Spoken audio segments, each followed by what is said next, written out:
Modeling School.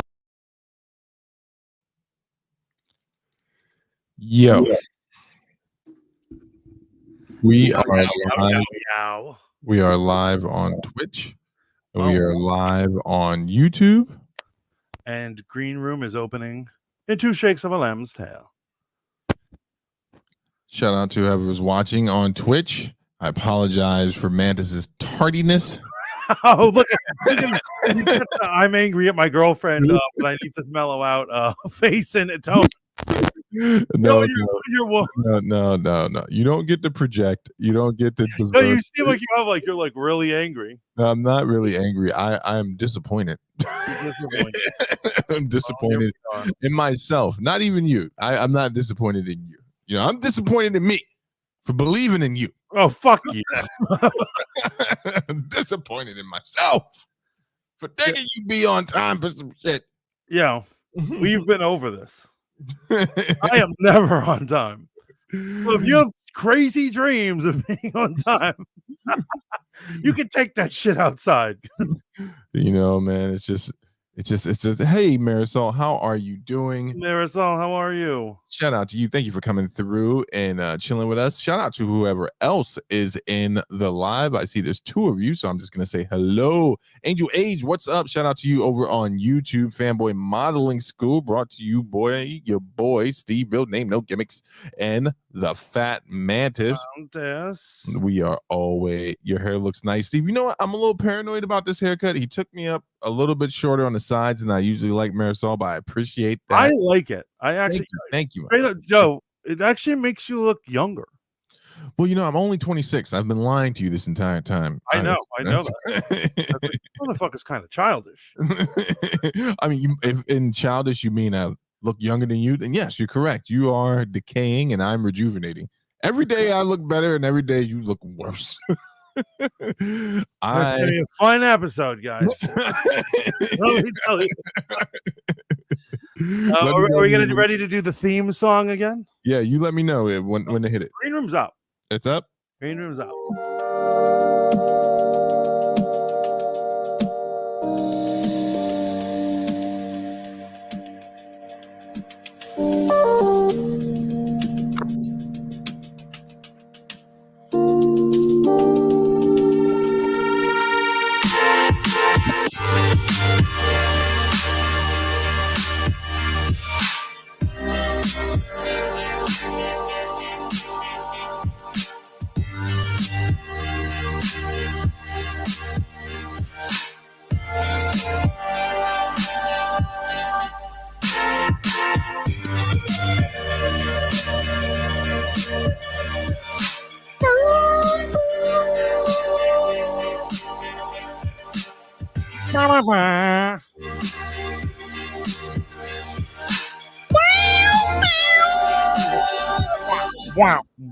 Wow. Oh, that relaxing sound. Yo, this theme music is gonna go down in history. So is this show. It's the greatest thing on earth. As the White House is burning, me and Mantis are just standing in the background with a match and a freaking wearing hoodies, just like listening, staring at Joe, Uncle Joe. Right before you go, I'm not going to finish that thought, but welcome into FanBoy Modeling School. I am the Fat Mantis HD, and I'm of course here with your boy Steve. Real name, no gimmicks. The Uncle Curmudgeon. I hope it all burns. You're like, I thought only white kids talk about burning shit down all the time, but you strangely do it a lot. You know what, man? I'm fired up. You know, I apologize, folks. Last week we did not do a show, which was critical for Nerd News. Had a bunch of stuff pop off last week, but your boy Steve had some health issues, and I am under advisement for my brother Mantis here and my wife. You'll notice I'll be restricting my stream times for health reasons. So that's why I didn't make it last week. Yo, I literally would have killed him if he streamed last week. I had a feeling. I was like, well, you should take the weekend off or the week off.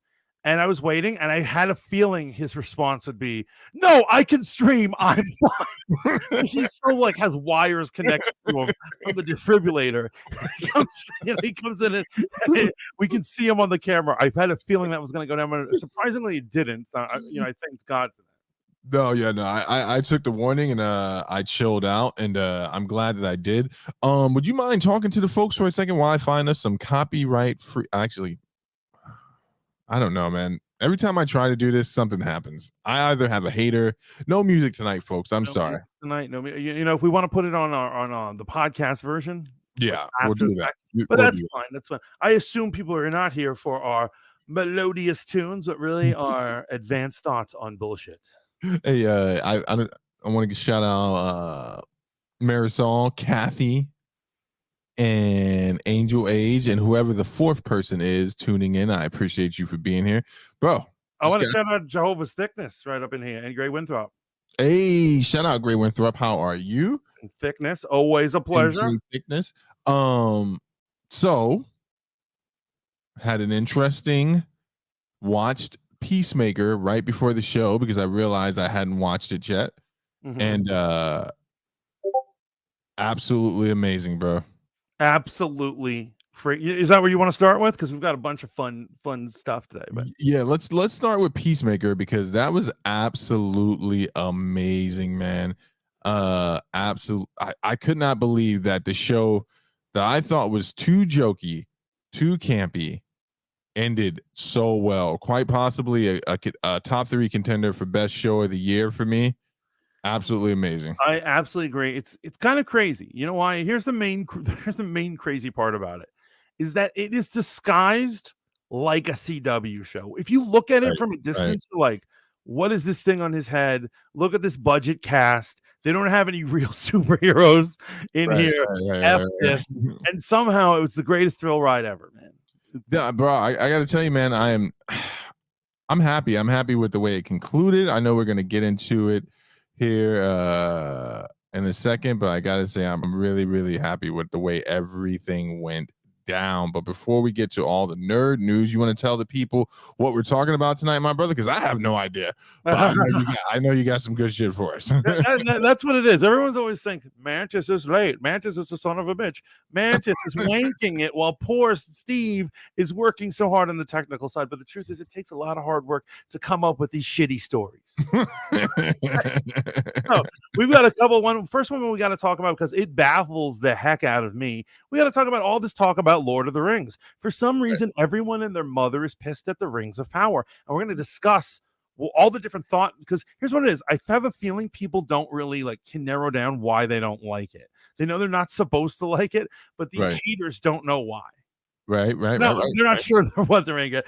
And then also we have coming out of Canada, Evangeline Lilly getting herself kind of canceled. Like she might get canceled. I don't even know what that is, but it's great. She's the Wasp. Oh, again, they're still after her. And so she went on a Christian. She's a big Christian. You know, she was raised. I think we talked about this. She was raised in Africa. Her parents were white do-gooder Christians and missionaries, and she was raised in Africa. And she's super Christian, so she appeared on a Christian network, the Miracle Channel. And she said some stuff. But you never go on the Miracle Channel. And if you're going on the Miracle Channel, you don't ever tell anyone you're going on. Oh my God. You know, they need ratings, and they're like, who wants to visit? An Avenger? Here's the thing, Mantis. Wait, what else are we talking about? Is that it? Oh, no, and then of course we can still have a chance to talk about Doc Strange. We couldn't talk about it last week because of the unfortunate situation. However, I think it's time to theory craft about what we saw in that trailer. Absolutely. I've watched it a few times, and I'm ready to go on that. If you have anything else, say it now, because I just want to give a quick PSA right now. And then after that, we're just going to talk about the box office and just little tidbits about who's winning the game and who's losing it. Hey, I appreciate that. Folks, I want you to look into the camera. I want you to look into a mirror, and I want you to thank yourselves. Thank you for supporting Mantis and I in this endeavor. There are a lot of people who stream, right? There are a lot of people that do a lot of things on these green rooms, these spoons, Twitch, YouTube, and all that stuff. But Mantis and I consider ourselves content creators, not because we believe we're above everyone else, but because we take this so serious. We have meetings, we have text messages throughout the week just to make sure that we're bringing the best content in our individual endeavors and our joint efforts. I want you to know, as we continue through 2022, the Fat Mantis and Steve of the Hold Up TV vow to bring you more content that you will enjoy here at FanBoy Modeling School. And just know one more thing, right? Our voices will never be silenced. We may say some things that you don't agree with. We may believe in things that you don't agree with, but that doesn't mean that we dislike you. We are united in a good fucking time. So that was your warning. You may come into a show one night and hear something that offends you, but please come on back, because I would sit in your house and eat your food for free if you said something offensive to me. Yeah, that is the best way any person could have possibly said that. Thank the people, been real with them. I'm loving it. So Yes. Thank you for bringing that out. Because we're gonna. I've been having this struggle in general in streaming. I'm like, should I here's what I'm saying, not lie about who I am, but should I tone down my thoughts in fear that it's gonna make some of the viewers unhappy? Right. And I'm because it takes a lot of bravery, to be honest, on the mic. I think people think any asshole can do this. Yeah. No, you stand to lose some stuff, and it's easy to be a part of the pack that just agrees with everything that ever comes out. It's a little bit different when you say, hey, I have my own thoughts, I have my own opinions, and I have facts to back those up, but none of those things mean I hate any of you. None of it means any of that. But Mantis is honest, I'm naive enough to believe we should live in a world where a Trump supporter and like a Hillary person should be able to sit down and chill and be cool with each other. And I'm right there on the naivety train with you, bro. I'm the type of person that believes that you can have a disagreement with a friend and then meet up next week and have coffee. You know what I'm saying? Like, dude, the ties that bind us together should be stronger than those political beliefs that would tear us apart. And here's the thing, me and Steve are the type of friends who we've had probably not serious fist fights, but fist fights before, and still realize we're bored. Yes. It was called slap boxing when we were growing up. Just a little bit tougher when we were coming up. So if we can get over it, you guys can get over whatever it is. Right? Oh, I forgot to use the banyo. If you got anything you want to promote or talk about, I'll be right back. Absolutely. Let's talk about it. So, guys, of course, Wednesday nights, Rogue Planet here on Green Room, Spotify. Live and amazing. I mean, usually do 2-hour runs, and then I recap the best 1 hour of that. I shave it down to 1 hour, and I put that over on Anchor and Spotify for the replay. If you guys are looking for a good podcast to check out, so every Wednesday night, 8 p.m. Eastern, please join the Fat Mantis for all the news about sci-fi, gaming, anime, and shenanigans that you could want. And then, of course, every morning at around 11, I think I'm starting to move closer and closer to noon-ish Eastern time, is Brunch with the Fat Mantis. And we talk about everything. We talk about world politics, and we talk about dropping a deuce, and we talk about sports, and then we talk about rock and roll, and then yada, yada, yada. You know what I mean? It's an anything goes type of a show, hangout show. Love to see you guys there. Checking out with our chat. Courtney says, here's the thing. DC needs to forego the movies. They need to go full steam with stream shows. Batman, Superman, Wonder Woman, all of them need shows with level budgets. Have the crossover in Justice League movies or series specials. Yo, Courtney, you should be a freaking producer. I agree with that statement. And just real quick, make sure you guys tune in tomorrow. Conversations That Matter, 8 p.m. We will be joined by our very own Lainey OG comedic. What's she got to say about it? Spoon streamer, variety streamer. And then, of course, another episode at 10 p.m. of Spy on a Date. It's going to be great. We're going to have Bex, the pink princess herself, versus G4K.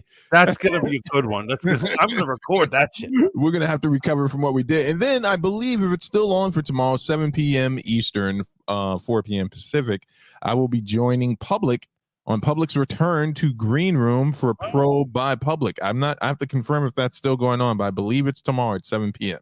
Oh, my. So 7, we're booked basically from 7 till death. Yes. Tomorrow. So, Courtney Monroe says Evangeline Lilly just got booked in the biggest con in Virginia. Laugh my ass off. New York group will be guesting with her. Oh, my God. That's awesome. Yeah, absolutely. Oh, is this my group? My group. Okay. So I thought you said the New York group. That's awesome, man. That is really awesome, man. You know what's crazy, man? Before we get into it, so much stuff going on in nerdom, right? So much stuff going. We got a new Star Wars game coming. We got a new God of War game coming. But I got something that Mantis didn't know about. Street Fighter 6 has just been announced, and they released the teaser trailer yesterday, and it looks amazing. And I am going to get knee deep. In fact, I'm going to be buying my buddy Mantis a copy of it, just as a late early birthday Christmas gift, so we can stream and play the game together. Let's stream the shit out of that. I will play 8 hours a day to stream it. we used to get it in on Street Fighter, so for all you Street Fighter fans, know that that's what's going on. Let's get a 2D fighter. I could literally lose every match and still play 8 hours straight and still have fun. Because trying to get back on like horse is like fun of it, right? Bro, it's no game, man. It's no game. I'm telling you, folks, we're too old school Street Fighter. So I would say that Mantis, myself, and Big Cat were probably the best. Sorry, Zeus and everyone else, but the truth is we were the best players in our group, Yeah. Like we were. I agree with that. I absolutely agree with that. So I've been playing a little bit here and there this week. Since yesterday, to just get my online skills up, because it's one thing obviously to play against a computer, to play against a bot. It's another thing to play against real players. And the combos have become more advanced. Obviously, Street Fighter is a very polarizing game. Gameplay is still very polarizing. Cheesing is still the word people use, and obviously, it's cancerous out there. People digitally snuff each other at the end. Cheeses you. Digital. Fuck you. You're doing that jump kick over and over again. Who do you think you are? Jumping roundhouse kick. That's cheese. Show me some real skills. I remember tripping with cheese. Like if you trip a lot, cheese. Or jumping over and kicking someone while they're kneeled down and then sweeping them over and over again. Oh man, I can't wait. That's great. So let's talk about Peacemaker. Last episode of the season. It could be the last episode of the series, and I would be okay with that. Like if they didn't do a season 2, I'd be upset. They have declared a season 2. They have declared a season 2. So here's the thing. It has, in terms of numbers, it is HBO Max's biggest hit in terms of shows. Right. So that's a freaking relief. Yeah, they needed it. They needed a win bad, bro. Yeah. They needed a win bad. Here's what I really like about, in general, the show, I'll say. Mm-hmm. I like that it was able to access actual raw emotion. At times it's really, really funny, and it's funny. It slaps the comedy, yada yada. Ha ha ha! He's an idiot hillbilly with a gun. But it does get to this point. Protect all the stuff with the father. Right. Yeah. It touches on a lot of things, man. So I had a really shitty father growing up too. So the way his father used to make the dude I don't know. Are we doing any spoilers or anything? I'm okay with spoilers. I don't know how many hardcores would. We won't spoil. Hey, Lainey, welcome in. You will spoil, but basically the way the father would bully the two brothers. It actually choked me up. I would get like teary eyed when I would see that. I was like, oh my God. Well, yeah, there was a huge portion of the show, just dedicated to trying to figure out why Peacemaker took his vow of peace. And I think they did a good job of, I don't know if they completely retconned it, but I like the lore they built for this character. There was real depth to what was just kind of a comedic character, coming out of Suicide Squad, even though he had his very ominous, like menacing moments. I would say Peacemaker and Suicide Squad 2, when he's chasing Rat Girl, was like on some Terminator shit. Like that movie took a real serious turn. I love that moment that he turns on who, and he's like, "I need to fight him," and you completely understand why his character would turn on them. He's totally playing into his character, and I was like, "Yeah, I feel you, bro. You're a dick, but I feel you." And I feel like this episode, that took us back to that very last scene of Suicide Squad, man. So, without giving out any spoilers, the crescendo is here, and the team is coming to defeat the butterflies that have now completely taken over the police department in this small town, the entire county jail system, and the queen of the butterflies has taken over the very lovable woman, the Asian lady who's playing such a great character. And to see her go out in the last episode was pretty rough, but that actress did a really good job of. I always think it's weird when body snatcher stuff happens. Like, is the actor going to be able to jump into a new frame where they have to play like an alien or something like that? And I thought she nailed it. That is a really good point. I didn't think about it like that, but yes, she did nail split personality, like Jekyll and Hyde thing. That was done very well. At the beginning of the show, I didn't like any of his support team. That's right, not even the blonde. The blonde is supposed to be the one we're looking at. And we're like, oh, she's sexy or whatever. I didn't like her. I was like, get off my screen. Right. By halfway, I was like liking most of them, and by the end of that, in this last one, and when you see them all using teamwork, I felt for every one of them, and I didn't want any of them to die. Yeah.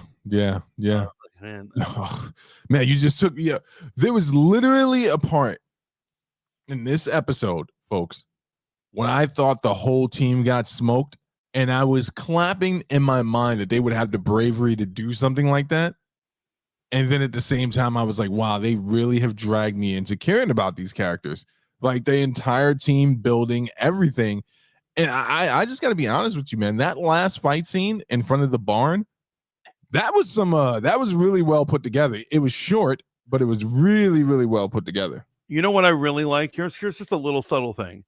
I like that they make him funny, his psychopathy funny vigilante, but I like that they still respect that he's a skilled, lethal killer.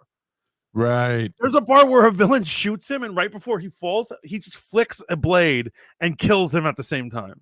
Yeah. Because he's that lethal. Like, I love the details that they put in that. Or like when he was in the prison, that was an earlier episode, but that's a good take, man, because Vigilante, it's so easy to just dismiss him as this joke character, but man, Vigilante went into the prison scene in that prison and like worked those fools, and I loved it, bro. I absolutely love Vigilante's character. I hope we see him again in season 2. Yeah, and he's that character who will do the things that like other characters are unwilling to do, and every team needs one of those. And it's fun. It's interesting that the guy for this team is not a hard. He is hard, but like. Right, he's a joker. He's the guy who makes laugh, right? I laugh, but don't cross him because they'll kill your ass. Yeah, like I love his Asperger approach to being a merciless killer, and like his obvious like more than friend love of Peacemaker. You know what I'm saying? Like it's absolutely amazing. I will say this: I wish we would have got more Amanda Waller in the show, but I think what we got was just enough. You know, it tied it really well into the DCEU universe that should be dead, but we keep seeing remnants of how it could be great and why it should be revitalized, take it off of life support, and then just put a new heart in it. Let's go full steam. Cancel the Flash movie. Nobody wants that. No one wants Robert Pattinson for 3 hours. Nobody. Yeah, for 3 hours crying. They're like, we're going to have Bruce Wayne. He's going to be crying and looking into the camera really sad. Put guy liner on him. Shitload of it. The women will love it. And they're like, what about the comic fans? Fuck them. I got some bad news that has to reflect on this. So we're gonna have to quickly do we're gonna have to spoil. I'm sorry, guys, but there is a quick spoiler about a cameo, or should I say 4 cameos that appeared on the screen in this show at the end of Peacemaker. If you have not seen Peacemaker, turn off your thing for about a minute or two. Okay, spoiled people. Here we go. So as we know, the Justice League show up, which I loved. But they show up late. I love that they showed up late, too late to save everyone. And it's Aquaman, the Flash, Superman, and Wonder Woman. And we actually, Momoa and Ezra Miller were actually come out of this. Everyone else is a silhouette, but they actually come out and you see the light. And they have a little joke. It's cute. Yeah. Check this out. What's his face? Cyborg and Batman, they had their body doubles. James Gunn had their body doubles ready, and DC wouldn't let them put them in there. Why? Because Warner Brothers has a never work with Ray Fisher thing again. So they don't want his image anywhere, even a silhouette of him. They just don't want anyone to be reminded that he's a thing. Because they're so angry at him, which is crazy because he did the right thing, right? Well, I mean, he's a guy who he whistle blowed on some fucking really problematic people, and somehow he's now being, you know what I mean? Like, yeah, and that's crazy to me, man, because he whistle blew on a guy who just recently had the worst take and the worst PR appearance ever And it's like, nah. And see, here's the thing, right? You guys know me and Mantis, we keep it a buck, we keep it 100, and we don't play the race game. We're not the first guys to scream racism, but when it is racism, you gotta say that shit. No, this is straight up. Well, I think it's a combination of racism and boys club thing. Basically, they are they are assholes, but there are producers, and no one narcs on our producers. Exactly. But I did think it was cool that they did show up. I'm gonna go ahead and throw this out there. I agree with Courtney, man. The future for the DCEU needs to be expanded via streaming services. I think it's a good look for them. I think Marvel has shown us the way that we want more content, and it's a quicker, I want to say cheaper, I'd have to look at the actual numbers to build out your universe. I think I was reflecting on where we're going with the multiverse saga, as I have dubbed it, for this new phase of Marvel. Oh, Marvel. Definitely. I mean, very appropriate, right? Yeah. And I have to say, they, in retrospect, they did a really good job building this shit out really quickly. When I think about how they rushed us to this point, it seemed like it took forever. Right? When we were waiting, like, we're going through WandaVision, we're going through Loki. It seemed like it took forever. But I realized we skipped over about 5 years of normal Marvel shenanigans. Yes, and here's the thing that I really like. They are currently rewarding us for being loyal fans. Right. Because we've watched so many Marvel things, they're like, now we're going to get real crazy. The X-Men are coming. And time travel and all sorts of weird shit. You're going to see everything, the shit you never thought could be real is going to happen. And right. I really appreciate. Thank you, Kevin Feige, for that. It is funny that every time we talk about DC, we start talking about Marvel. Because there's not much to talk about. We've exhausted all of the. I will say this: another reason is the reason they didn't want Batman in there. They have nothing against Batfleck. They understand why he had to quit. That was because of his alcoholism and stuff. But like, what it is they want people to think about Patterson as Batman now. They don't want any more imagery or reminders of Ben Affleck's days.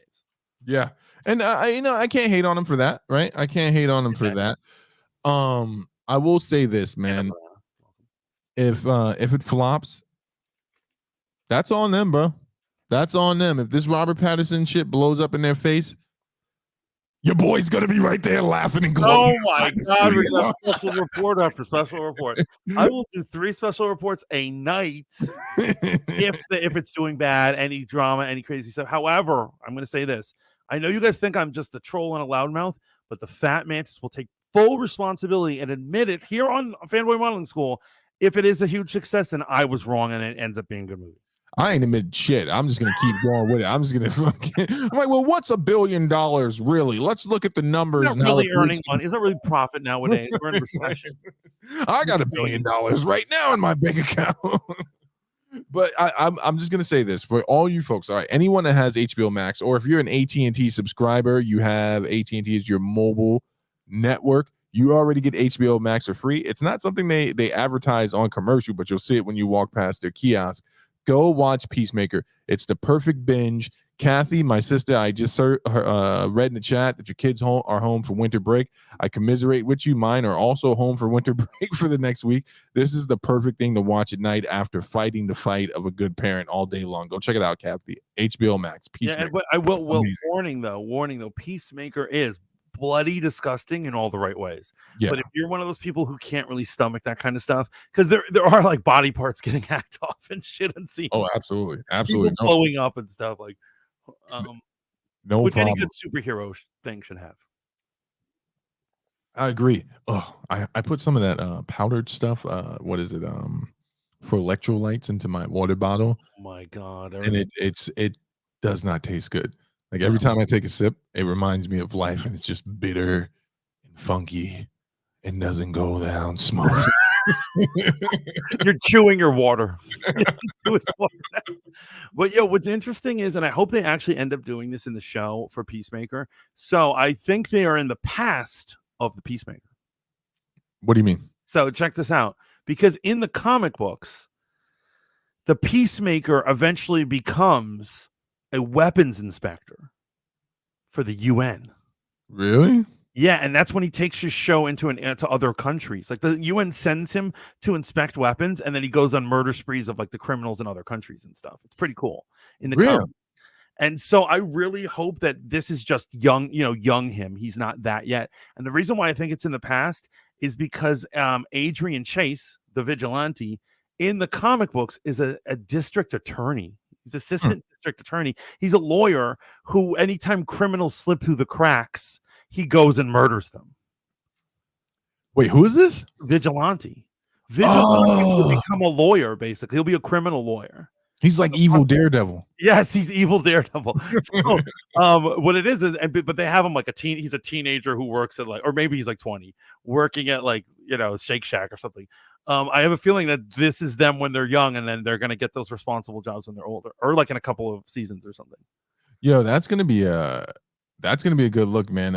You know what Peacemaker reminded me of for some reason, and it may just because I'm yearning for the show to come back. It reminded me of Invincible, right? It reminded me of the fact that you can have a good time with gore in, comic lore and stuff like that, man. Because or The Boys, right?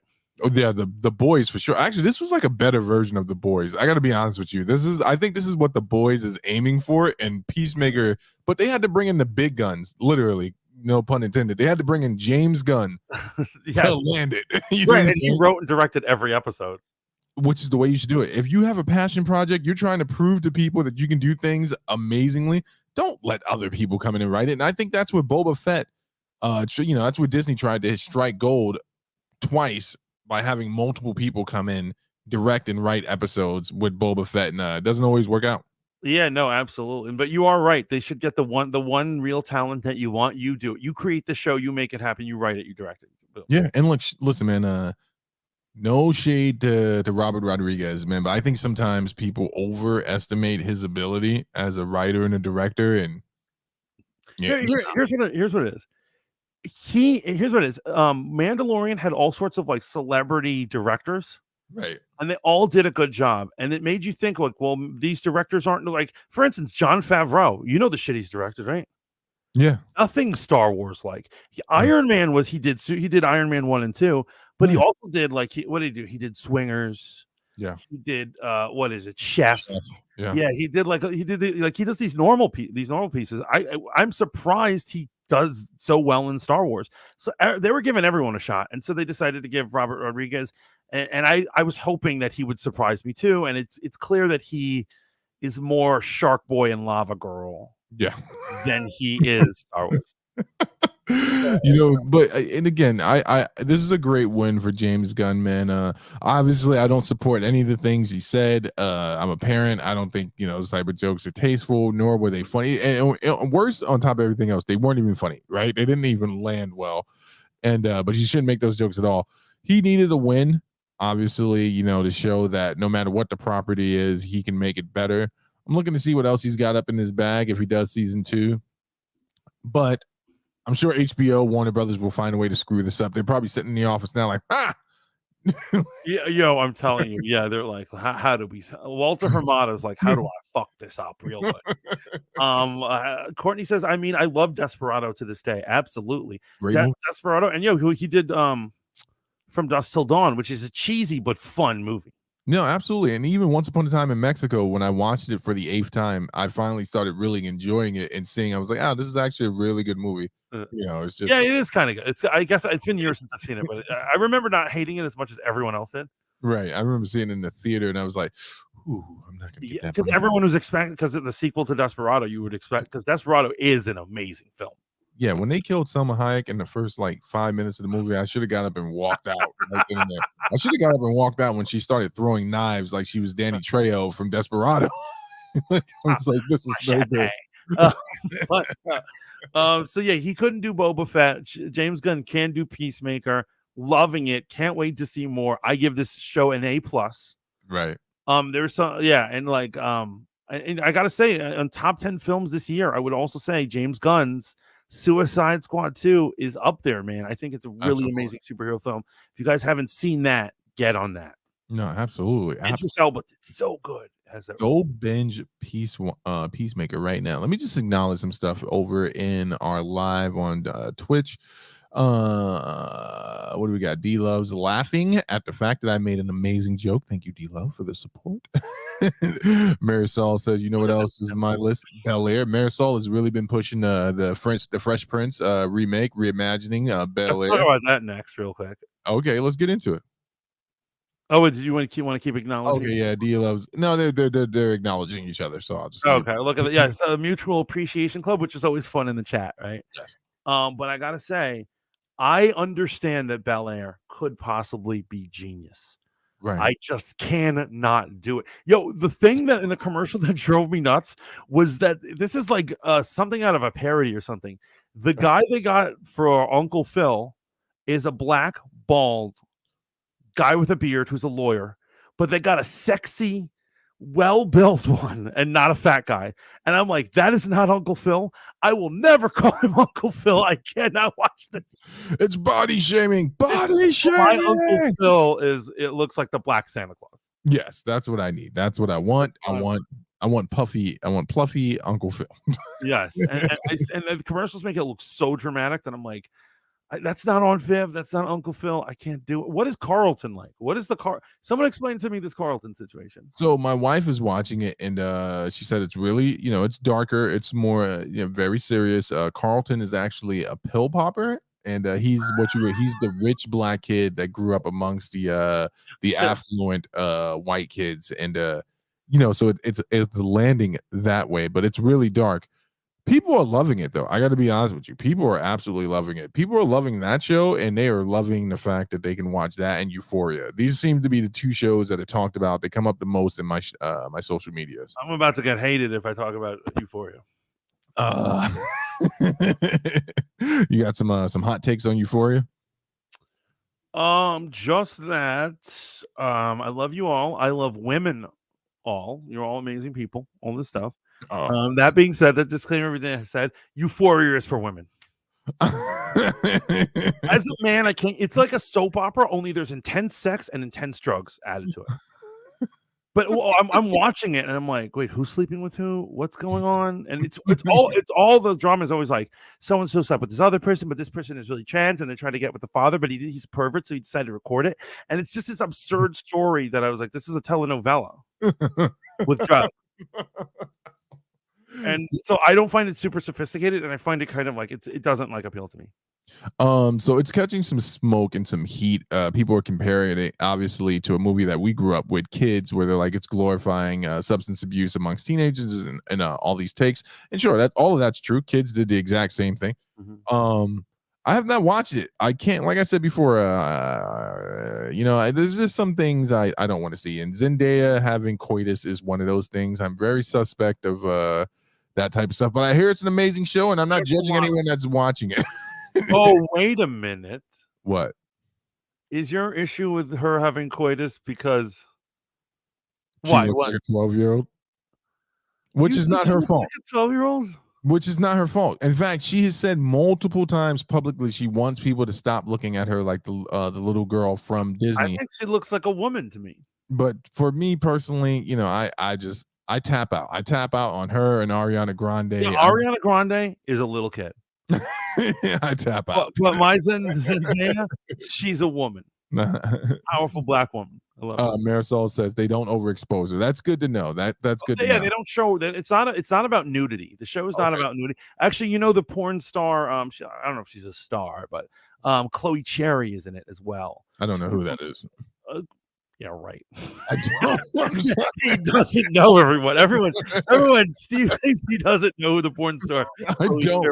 Even when I'm an A-lister, but she's in the game. She's not in your top 5. No. She's no Mandy Muse or anything. Who? Wait, Mandy Muse. Anyway, the point is, yes, and Mandy Muse is like my top, I think most beautiful woman alive for many reasons. But Chloe Cherry's in it, and so she's getting nude all the time. But not Zendaya a lot. But once again, it is. There's a lot of sex scenes, just not showing it happen. But the subject matter is all about sex. Yeah, no, I get it. And I will say this. Apparently, they added some depth to a character, the cis white male. You know, they didn't just make him into a jerk. Like he actually has depth. So shout out to them. It's no different than like that show. What was it? Insecure, I believe the name of it was. And well, Insecure, yeah, but that's like there's a lot. Yeah, there's a lot of sex in it, but there's not like in that regard. I'm saying it's no different than what this falls in line with HBO. HBO managed to turn Rome into a porn. They're yes, like, they're like, or like Game of Thrones. Game of Thrones, there isn't that much sex in the books of Game of Thrones. Is the books are more fantasy. Like they lean more fantasy, and then like the producers at like HBO were like, "Can we add more sex and less magic?" Like, yes. Instead of a dragon, could it be a hot chick? And can they be banging while they talk? Could it be a dildo instead of a dragon? And the wizard opens his spell book, and there's a bunch of dildos in there. But it sounds like we're writing a movie that Chloe Cherry needs to be in. Yes. Laney O looking into the chat saying, I'm enjoying Bel Air. It's refreshing, gritty, and completely different from the original. Maybe if I divorce it mentally from the original, I'll be, because obviously that the original is beloved. Oh yeah, like, I place it in high regard. I don't like Will Smith, but I will defend that piece of work. Shout out to the Pink Princess Bex. She's in here. I'll say it again, for us, in my generation, the Fresh Prince made Will Smith not a superhero, but he was the loved. That's character. when I liked him. I liked that Will Smith. Later on, like serious actor Will Smith is what I don't really love. I loved Will Smith up into the whole entanglement, and now I just feel sorry for him. That doesn't help. Let me tell you that. But like, and Lainey says, she says Carlton is an ass. Oh, Euphoria, man. I got a lot to say on that show. Lainey says, yeah, but the issue is as well, it's about high school kids, and we're just here watching them get down and nasty. Like, what the fuck? Yeah. You absolutely have to look at it from a different perspective from the original. She's talking about Bel Air. Oh, yeah. I'm gonna have to figure out, because the fact that they cast a GQ looking motherfucker to be Uncle Phil blew me away. I was like, what? You know what? Shout out to the kid who made the show, to the young man who made the show. This started off as a YouTube fan made trailer. You didn't know that? Yeah, originally it was just a fan made trailer. Some guy made put some money together, made this a beautiful trailer, a reimagining of the Fresh Prince. Will Smith saw it and took a few pictures with him on socials, and they started shopping it to people, got it booked exclusively on Peacock, and it's already up for like I think it's like 2 to 3 seasons already. Something unheard of for a show that just got pitched. I mean, that's awesome. Yeah, so shout out to that. You know what I'm saying? Yo, Beck says #fangirls for fanboys. Hey, thank you so much, Bex. Courtney says, I met light skin Aunt Viv and her husband in a CVS parking lot about 10 years ago. Did you hug her? So, I think it was internal, but I had no problem with dark skin Aunt Viv. I liked her. Yeah, well, yeah. I mean, it was Will behind the scenes had issues with her, right? Oh no, it wasn't just Will. Everyone had issues with her. Everyone. She was according to everyone on the set, she was really difficult to work with, and according to her, Will Smith was really difficult to work with. When they did the reunion for the Fresh Prince on HBO Max, when they got everyone together, she came and her and Will had to sit down after years of going. Well, she would go at him really hard on social media, and she would go after Alfonso Rivera really hard on social media. And when they did the reunion, let me give you a little backstory. A few years back, they all met up, the cast of the Fresh Prince minus Uncle Phil, to remember Uncle Phil, and they just had like a lunch with each other.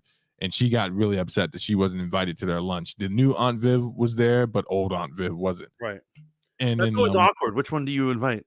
You don't invite the one that was causing trouble. I think that's pretty simple. Yeah. But here's the thing, so when they do this reunion on HBO Max, Alfonso Rivera refused to sit down with her. He was like, I'm not going through this after everything she said. I'm paraphrasing. And then Will Smith and her had to sit down on camera where they're going back and forth and they're talking about what happened, and they kind of hashed things out for a little bit. And I think she just said something slick the other day, but it's amazing that all these things happen in the background, like all the drama that took place on the Cosby Show and Different World, all these shows that we loved. There was always a shit ton of dysfunction and drama. Remember black comedy? No. Tyler Perry took that horse and then rammed it into a wall and then shot it in the head and threw it off a cliff. He rode that horse dressed like Medea. Yes. But I'm saying, like, remember when like black comedy shows were like good and a thing, and there was like, I remember when I was a kid, Cosby Show, obviously cancel alert. Yeah. A man just a couple of years ago saw some episodes of Cosby Show, and they were fucking good. Yeah, it's back on. It's back on syndication on a few different networks. Good, thank God. Obviously you had Martin, amazing, groundbreaking show. And before there was Friends, there was Living Single. And then Friends came out, Living Single just disappeared, bro. Right. No, yes, you're right. That really was the black Friends and before Friends. Yeah, absolutely. And they did most of the same storylines too, but that happens in TV all the time. It's not necessarily racially motivated. You saw that one video, am I thinking of, where at the end of there's an end of a rap, I forget what song it was, but there's at the end of it they do a little skit and there's like these two kittens talking, and they're like, yo man, I'm so high, and it's like, yeah, I'm so high, and one of them's like, yo, Superman should be black. He's like, yo, Superman should be black. So Spider-Man, he's like, yeah, and he's like, yeah, and they start listing off characters like Santa Claus should be black, yeah, and they go, Seinfeld should be black, and he goes, my man, that's Martin. Martin is just black Seinfeld.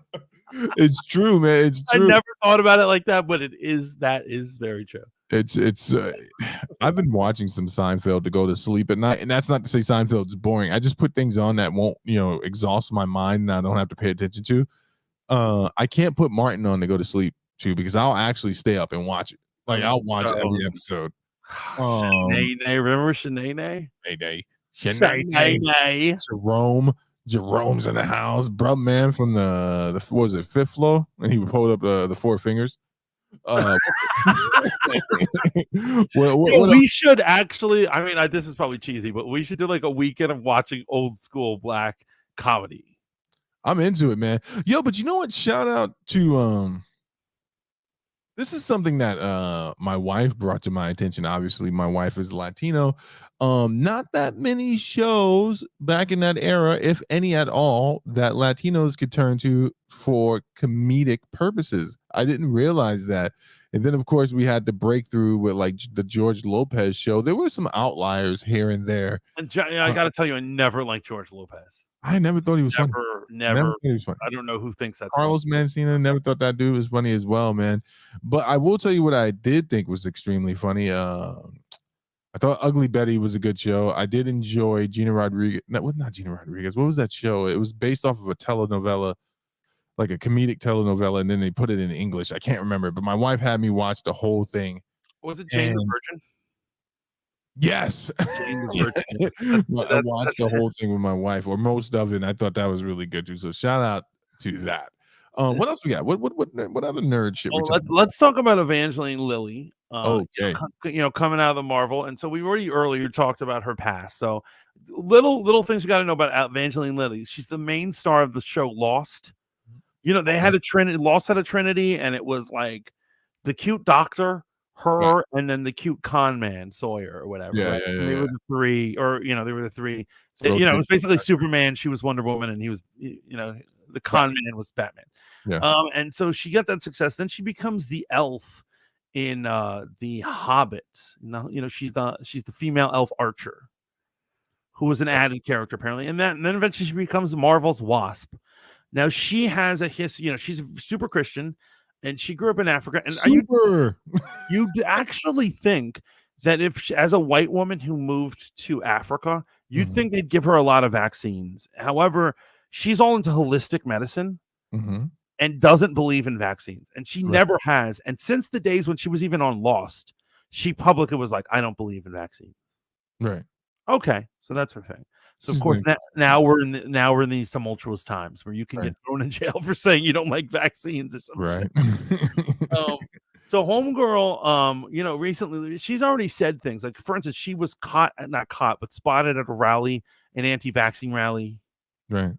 And a bunch of, so she's had a couple of minor burps about the situation. And then so just over the weekend. She appeared on the news show on the Miracle Channel. The Miracle Channel is an all Christian network up in Canada. She's a proud Canadian.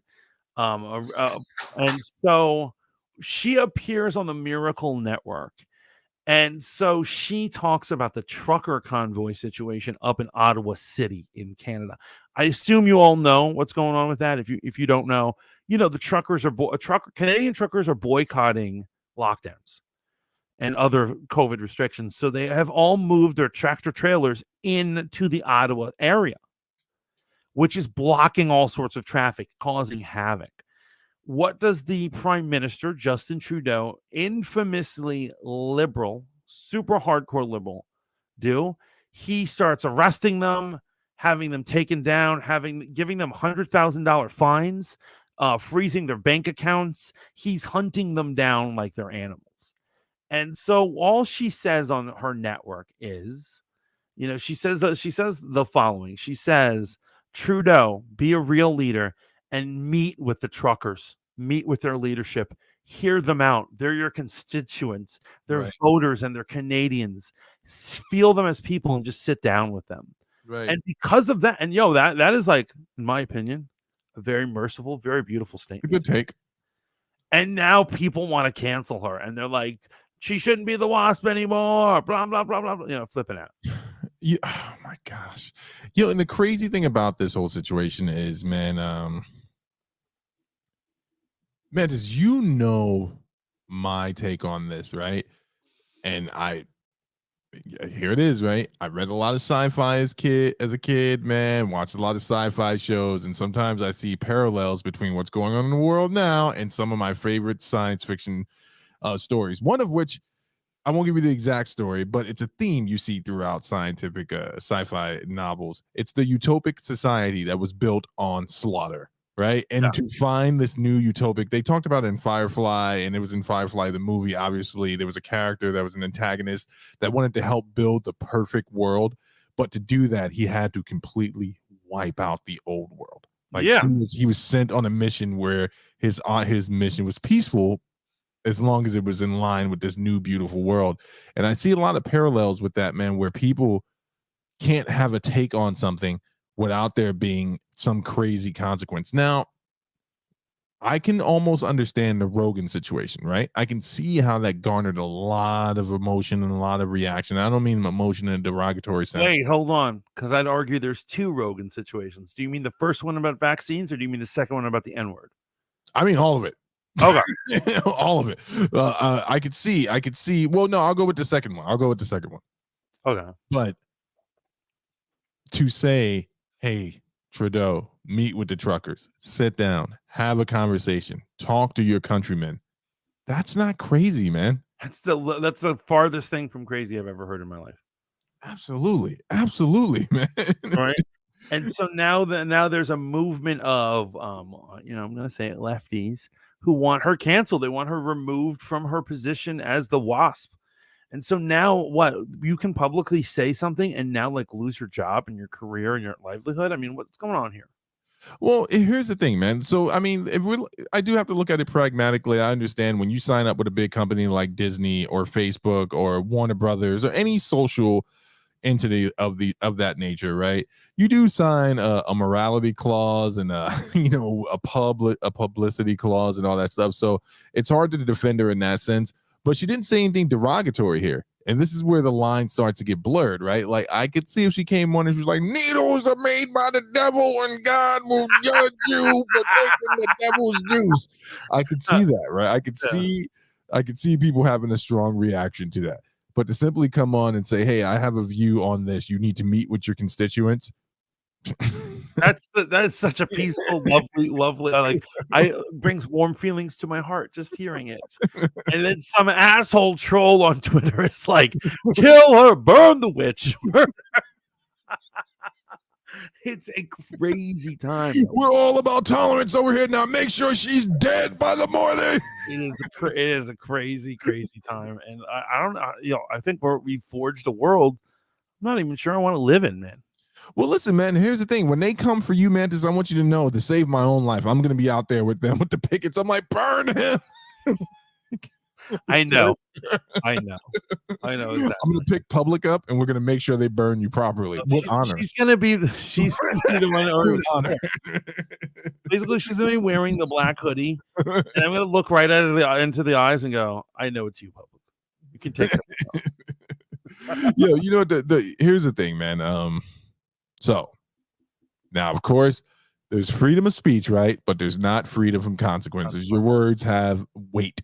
Right. Your words have, in the immortal words of King Leonidas and the great award-winning movie of 300. Everyone's responsible for their words here, even the messenger. So what words do you bring, Persian? Now, so in that case, would you, if you were forced to deliver a message, would you sugarcoat the message?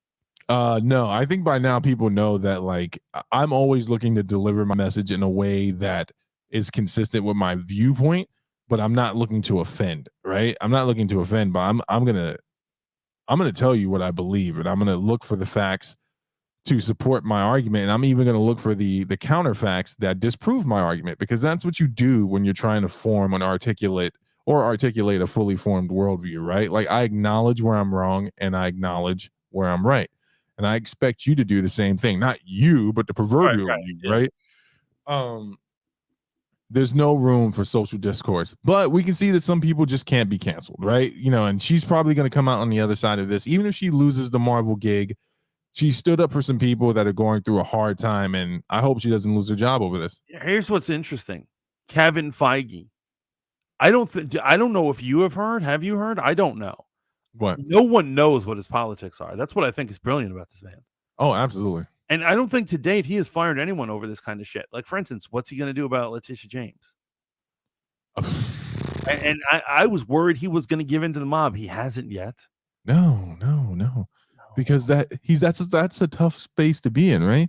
Because if he cancels a black woman, right? Yeah, that's a tough That's going to a different chain of shit. Yeah, Kevin Feige's sitting in his office sniffing coke right now. I'm like, can we have her killed? Is there any way we can have her killed? I want to make it look like an accident. Piano falls on her head. By the way, we got Bird Loving Fool. What up? Jess Martinez, Auntie Cat, and Public Friend have all made it into the chat. Thank you very much for contributing. Public Friends is also, just because some people want to get canceled, cancel someone doesn't mean they actually get canceled. That's true. People are always going to have opinions. Absolutely. Jess says people are hypocrites. Bird Loving Fool says she floats, therefore she is a witch. It's true. Throw her in water, see if she floats. Also, I just want to acknowledge, I was looking at the bottom of the chat. Jess Martinez says, don't take this creepy or anything, but I have not forgotten your voices. LOL. Well, Jess, that means a lot. Thank you very much. We work really hard on our voices. I work hard on this. Let's give it a smooth voice for like the next 5 seconds. You ready? This is Steve, Fat Mantis, bringing you all the sounds. How are you, Jess? It's ASMR. Are you feeling nice tonight?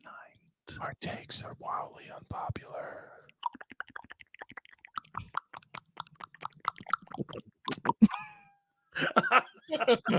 I'm sorry, Jess. I'm sorry. I don't know what we were thinking. Thank you for the compliment on our voice, Nelly. Welcome in. Public says, "Make it stop." Oh, Public, you love ASMR. Oh God, my eyes, my ears, D-Love says in the video chat. Wait, real quick. Just a little sub thing going away from Evangeline Lilly for a second. Yes. Have you heard about Save a Princess? No. So this woman, this girl, this animal, may I say, got banned, permabanned from Twitch.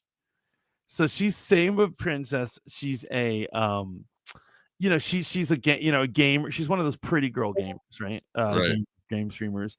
Dyes her hair. Always has some woo, a nice outfit, cute, fluorescent lights in her outfit. And so she does gaming streams and she does ASMR. And ASMR, those mics that look like ears? Yeah. And people lick them.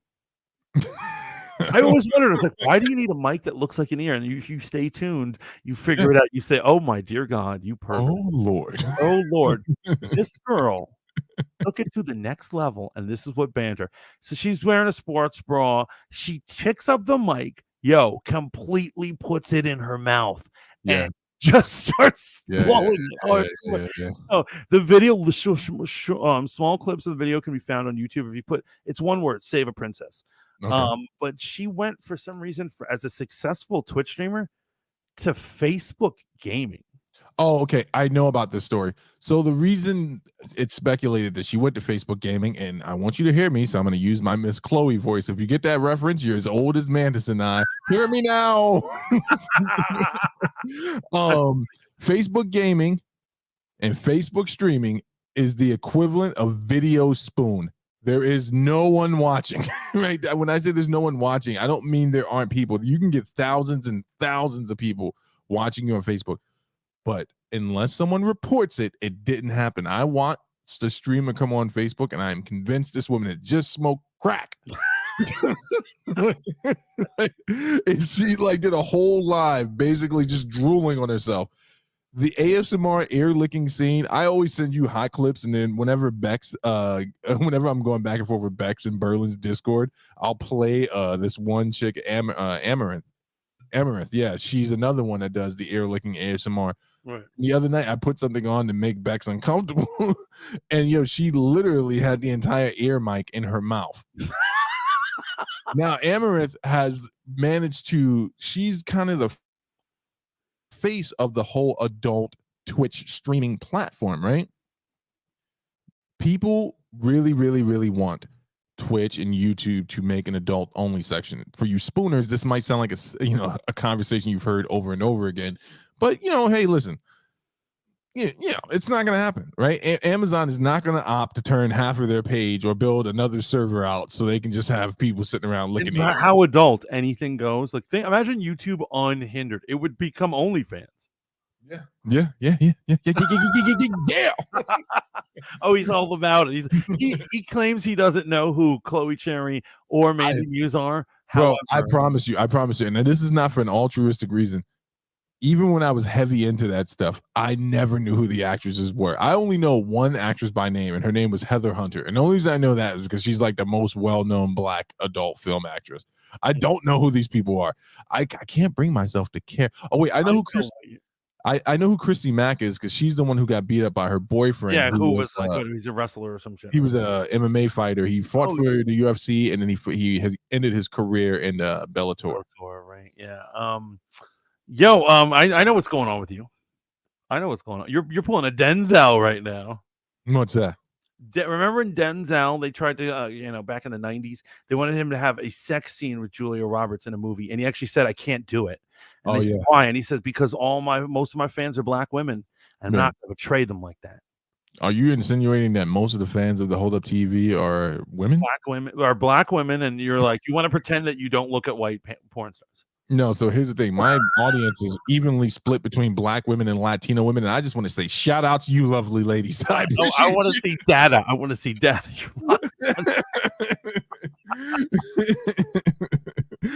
D Love says, not my husband Denzel. Hey, you know what? I'll take any comparison to Denzel I can. That man is scandal free. Even when they tried to cancel Denzel, you're like, you can't cancel Denzel. He should run for president. Oh, I'd vote for Denzel. No politics needed. I don't even know what his policies are. Just vote. Denzel, man. Yo, did you see the tragedy of Macbeth? Not yet. I'm going to watch it this week. Check it out. I think it's on Apple TV Plus. I bootlegged it, but I think you can stream it. I mean, I don't do things like that. I was saying I look down and condemn people who bootleg it. I paid for my subscription and got it. So listen, as of late, I've been getting hit with every Black actor that I kind of semi look like. D Love sent me a guy today. Bex thinks I look like Orlando Jones from what is that? American Gods. But if any of you lovely ladies think I look like Denzel, I'm not going to be mad at that comparison. But the funny thing is, I don't think Denzel's son looks like Denzel. Yo, Courtney, are you still in our chat right now? Is Courtney still in our chat? Because I saw Courtney in a music video the other day. But it was from the 90s. It was Roots. It was a Roots video. Who, you think Courtney looks like Black Thought? I think so. No. I'm telling you, it was the Courtney's Roots featuring what's her face. Listen, Courtney, look, pause on this all the way. Courtney's a much better looking guy than Black Thought. In fact, he's definitely better looking. I'm just saying, like for a second there, I thought it was like, in fact, if Courtney was not a married man, I'd have him on Spy on a Date. You know what I'm saying? Because I know there's some ladies that would just jump all over that. You know what? You haven't seen Courtney cam up, but Courtney's a very handsome man. I will say this. No one should be offended if they're like, oh, you're saying, oh, he looks like a black guy and all the other black guys look alike. People constantly tell me I look like any bald motherfucker that ever existed. Vin Diesel. There'll be some bald gimp in the corner who's 500 pounds. And they're like, Mantis, he looks like you. I'm like, what the fuck? And the only thing is we got a shiny top. Like, Mr. Clean. I have to tolerate that shit all the time. It's really disgusting, man. There's a little bit more of ASMR for Jess. Thank you for coming through. We appreciate you. Courtney looks like Black Thought. All of you are welcome here. You are loved and cherished. You are not. No one likes you. Russia's coming to kill us all. Have a good night, my lovelies. Remember to like, share, and subscribe. Don't forget to hit the Cash App. And I love it when people are like, ASMR is not sexual. You got these chicks shoving mics down their throats, full throttle shove.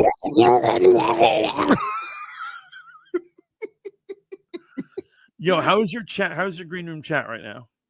My green room chat is working.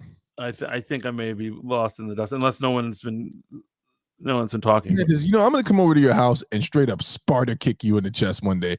Didn't you just buy like $1,000 iPad?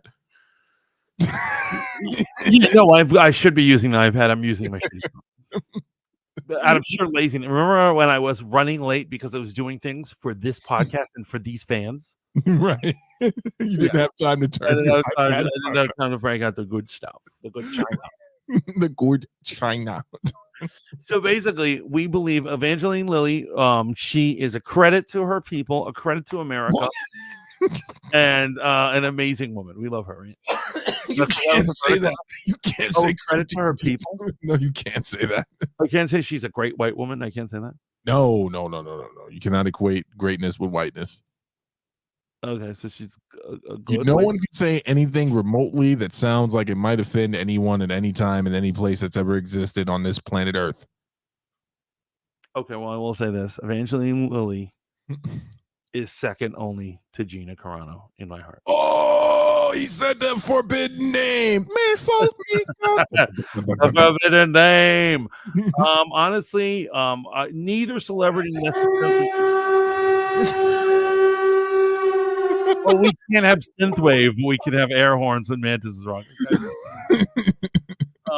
Neither celebrity is necessarily high because I don't normally like love on them super hard, but right. They're good ladies. They're good ladies. Here's the thing, man. If Disney pulls her on this shit, then that's bullshit, man. And the Gina Carano thing, I think, well, didn't Gina Carano land on her feet? She's doing something with Ben Shapiro and the Daily Wire. They're getting a movie studio. Yeah, she's gonna be in a cowboy movie. I can't fucking wait. It's gonna be awesome. Bro, what's going on with this Rusted movie situation? Alec Baldwin. Oh my God! So Alec Baldwin is officially getting sued by these people for wrongful death. This poor fucking idiot, and he has done literally nothing. No, he's not, bro. He's not culpable in this at all. There's literally a person that's paid to do that. Right. There was someone who's paid. The armorer is there to make sure that the bullets are correct. Everything comes correct. Blah, blah, blah. Everything's safe. That person didn't do their job. And somehow this guy is getting blamed. It's because he talked bad about Trump. And now the secret deep state reverse is coming after him. Reverse deep state. Reverse deep state. That's hysterical. The Russ situation, that's horrible. Poor right. Yeah.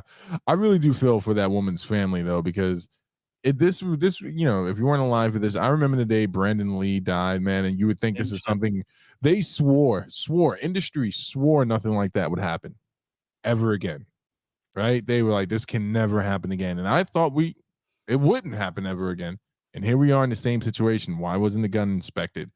what was going on the set, safety measures. You have an armorer that's dealt with safety issues on prior films. Now, I can see that's where someone wants to drop this on Baldwin, like, hey, why did you hire this guy? I think that's a job. If you screw up once, yeah, you're blacklisting that person might be the appropriate thing to do. Also, you know about the whole thing. What's the guy's name? The guy who plays Dean Winchester on Supernatural. He was in the film too. And earlier they were doing like a carbine training, you know, where they go around, pick up different guns and shoot targets. And that same gun he had problems with. Yeah. He had problems with that gun, and he gave it to the armorer, and the armorer put it back in rotation. Was supposed to put it out. Yeah. D Love says in the Twitch chat, please ignore my ignorance, but why do they use real guns on set?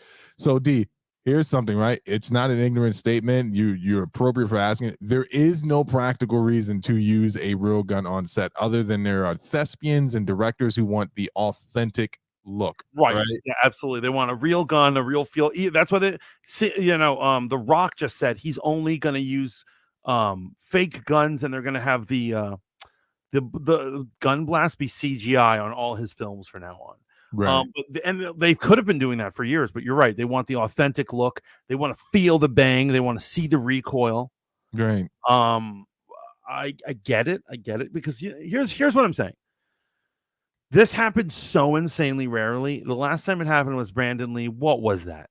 In the 90s or something? When did The Crow come out? Yeah, that was that was 98 or some shit like that. Yeah. So if we're talking about every 30, and actually it happened before him to somebody, but that was also like a 30-year difference, which is why we've never heard of the case. And so I'm saying they make so many action movies. If there's occasionally, out of millions of blank ammunitions, occasionally accidentally puts too much gunpowder in it, that's not a big. But here's the thing: this cars kill more people than this incident. But here's the crazy thing: why was there a live round in it? I can see you making the argument for paper rounds being dangerous. Yo, who put a real bullet in the gun? That's what I'm trying to figure out. So obviously there's these conspiracy theorists who think like somebody snuck in there and put a real bullet in. It is possible for the factory to make a mistake and because here's what it is. People don't realize this, but actually guns with blanks are dangerous, do have gunpowder, and are dangerous at point blank range. If I put a thing with a blank onto my head and pull the trigger, I'm dead. Yeah. It will do damage within that range. Yeah. But what I'm saying is, occasionally, basically what they're saying, out of millions of bullets, occasionally one has too much gunpowder and it'll fly. And that's it's an error. It's just like one of every million cars has faulty airbags. It happens. We live in an imperfect world, Well, here's the thing. Okay, that still doesn't explain the live round. What I'm saying is this was probably a factory error.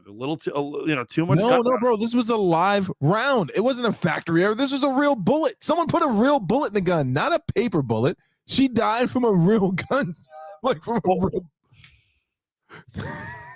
This was a real bullet. It doesn't make sense. What you're saying is it wasn't just too much gunpowder. It was bro.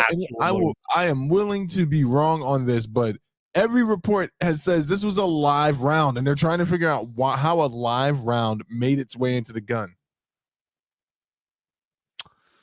Yeah, I mean, it sounds like that armor is a real bitch. That's why it's right there. Yo, they should sue the armor. You know why they're not suing the armor? She has no money. Alec Baldwin's got money. He's got rich white man money, Well, I mean, he's well off. His wife is well off. She's done really well in the social media influencer realm, and I don't know. It's crazy. Let's get back to the nerd stuff, man. What else are we talking about that's nerd related? Well, we could talk about Rings of Power if you're into it. I don't want to hear any more about your porn fetish. No, Rings of Power, of course, is the new most expensive in television show in history, being made by Amazon, and you would not believe all the problems that are with the show. And so the first one is, and I did not know this, it's only because people are shitting on it so much that they did the research. They do not have the rights to any stories of Tolkien. They only have the rights to the world.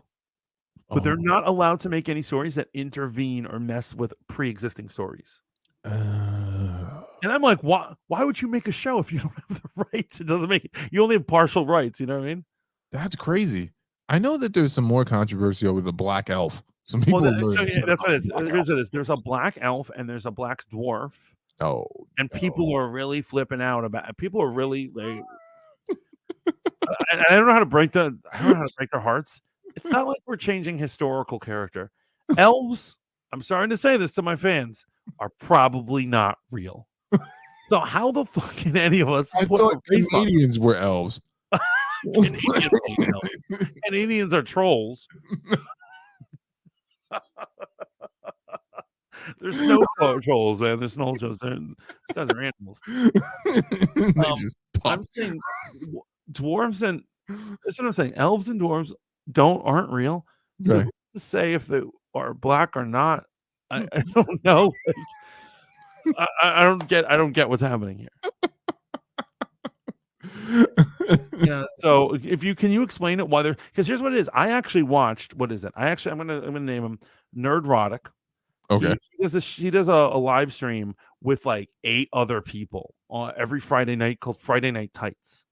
Okay. And in their last one, they do it. And sometimes they put it on as radio noise or whatever.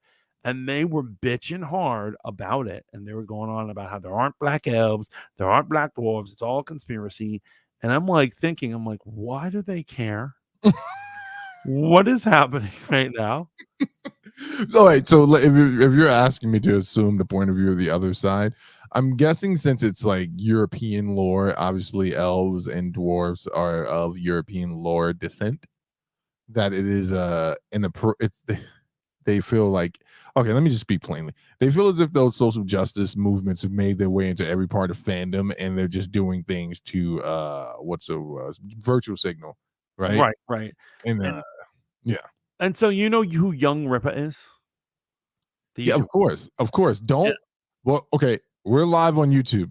I don't know much about Young Ripper, but I know his fans are out there constantly Okay, scouring. I like Young Ripper. I Okay. look at Young Ripper. But Young Ripper, what he said, and here's what he said about Thor. What do you say about Thor? And I kind of agree with him. So he's like Valkyrie in name alone. He keeps saying Valkyrie in name alone, and I'm like, what? When he finally says it, he's saying he's like, well, they are Asgardian. They're the Norse gods, so they have to be white because they're actually established characters. Yeah. And I thought about it, and I said, well, that actually totally makes sense. No, that 100% makes sense. Yeah, but however, it's not like this elf or this dwarf in Lord of the Rings are real. Or like, there's nothing. They're new characters. Like, why can't they be black? I don't understand.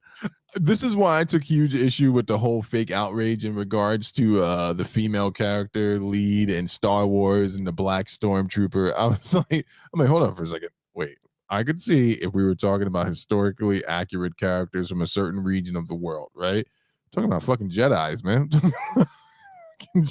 Jedis can't be girls. Stormtroopers literally have helmets on. You don't think some of them are black? As a matter of fact, it's more likely that they're a bunch of black guys. And the Emperor says, put these white helmets on. Because he doesn't want to see their black faces. I don't want to see your face. I don't want to say that. Infinite power.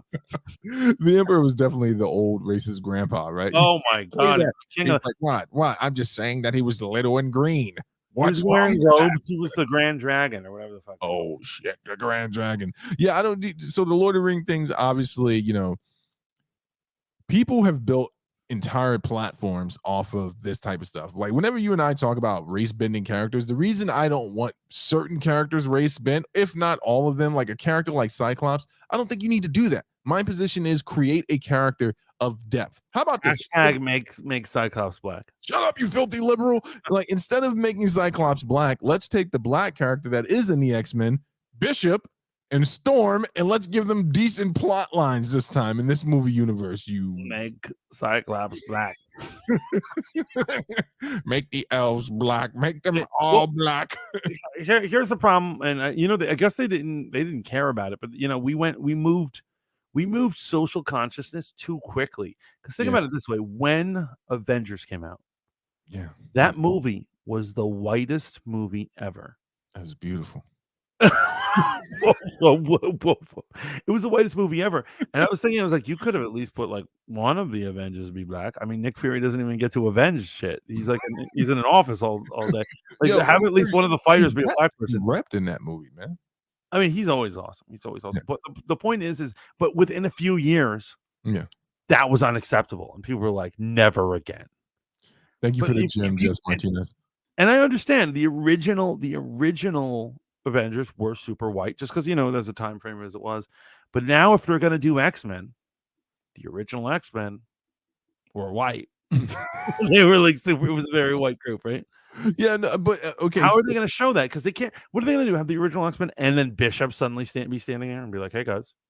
But here's what I'm saying: like, it's fake outrage in the sense we have to be consistent, right? Whenever overly progressive claiming people are screaming about stuff, I'm always like, well, what's the motivation here? And I got to do the same thing with the overly conservative folks. I'm like, what are you upset about exactly? Are you telling me that while watching this show that you were so immersed in it that seeing that one black elf, you're just like, bah! Well, no, it's a trailer. You don't even know if the character's cool or what, or what's his deal, or you don't know you don't know what they did. The slow motion, him like he dips it in poison, his arrow in poison, and slow motion goes, oh, I'm an elf. Marisol says they need to let the Latinos in. Hey, believe it or not, Marisol, there were Latino actors in the original Lord of the Rings film. And I'm not mad at that. I'm not mad at any of that. What is interesting to me is that in these fable fantasy star welding galactic elven worlds where people are just like, they're so upset about it. And I'm like, well, there's more room to do this than anywhere else. I remember there were people that were a little upset in Game of Thrones when they had the Southern Kingdoms, like they. Like that was insane. And they're like, wait, you're telling me the guys who live down in the desert are like Spanish and Latino? What the hell? And I'm like, it's supposed to be like Portugal and Spain. It's a metaphor for Portugal and Spain. So, yeah, they're Spanish. This is the dark side of nerd culture. This is what happens when you just don't spend enough time hanging out with women. You start looking at That's what it is. And I'm just saying, like, I don't understand why that has to be. As soon as they see a black elf, they're like, it's over. I'm done. Tolkien's work is destroyed. You might as well burn all his books. And I'm like, why don't you just watch it first, bro? What are you so angry about? Now, but again, people have built platforms off of this, and that's how they increase their revenue. I have a feeling that they're bitching harder because they know who their fan base is and they want those hits. Absolutely. And we would love some of those fans to come over here and donate. So yeah, hashtag no elf is black. Ain't no black elves in this world. How are you gonna have a black dwarf? I don't even understand. I can't even feign that kind of ignorance, the kind of level of like. But Marcel is correct. There aren't a lot of Latinos in not underrepresented for sure. 100% in dork culture, that's for sure. In mainstream, I think it's actually Latinos are super mainstream, actually so mainstream, but for some reason their nerd culture hasn't embraced them.